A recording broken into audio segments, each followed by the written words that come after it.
The rock and roll just overwhelmed my imagination. It seemed like everything fun and good about life. I met Steven Tyler of the rock group Aerosmith. When we met, it was just like electricity. I wanted to believe that I was special to him. Within a few months, he came to me and told me that we were going to marry. And at that point, I was thrilled. All of my dreams are coming true. This was just too good to be true. Steven had been away for a few weeks on the road. While he was gone, I realized I was pregnant. But before we got married, Steven had a change of heart. He made the decision to begin touring without me when I was about 5 months pregnant. I had no money, no car. The food started running out. I was 5 months pregnant and living on milk. And he said the next day he would send someone to the house to take me grocery shopping. And that's the last clear memory I have before I woke up in a fire. And there was smoke everywhere. I couldn't see. I couldn't breathe. I was choking. I was panicked. And I just laid there and I could see smoke billowing and churning up the chimney. At that moment, I knew that I would die. I woke up in the hospital and I can remember asking about my baby.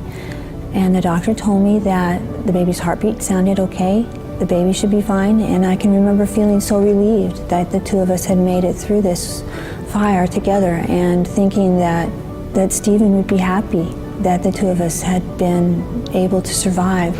It was heartbreaking to me when he told me that I was going to have an abortion. Everything happened so fast. I can remember being there. I remember the doctor, and I remember the puncture wound. I can remember just being shocked. I had no idea that was coming. I couldn't imagine them. I didn't know that that was what was going to happen. I didn't know that that was what an abortion was. And I was just so angry with myself. Steven and I, our relationship was never the same. I don't think I could ever look at him again without thinking of that abortion and my baby. I can remember feeling like nothing could ever set it right. Within about a year, I went home. My mother, she and her husband and my little brother had made plans to go to a camp, and they asked me if I wanted to go with them. I hadn't been around anybody my own age in so long. I hadn't been around Christians since I was a little girl going to church. I really kind of looked down on them, but by the time that weekend camp was over, I was changed. I was admiring them. We were so happy, and I remember thinking that they had something I needed. And at that moment, I asked Jesus into my heart. No matter how big our sin is, God's grace is bigger. And he took me at that point that I was at, and he led me out, and he led me to a life that is totally new.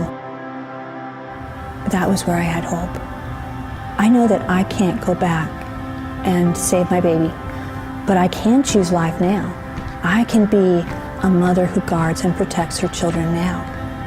I would encourage any woman out there who's had an abortion and regrets it to do everything you can to help end abortion. I feel that giving life to my children is the greatest gift that God has ever given to me.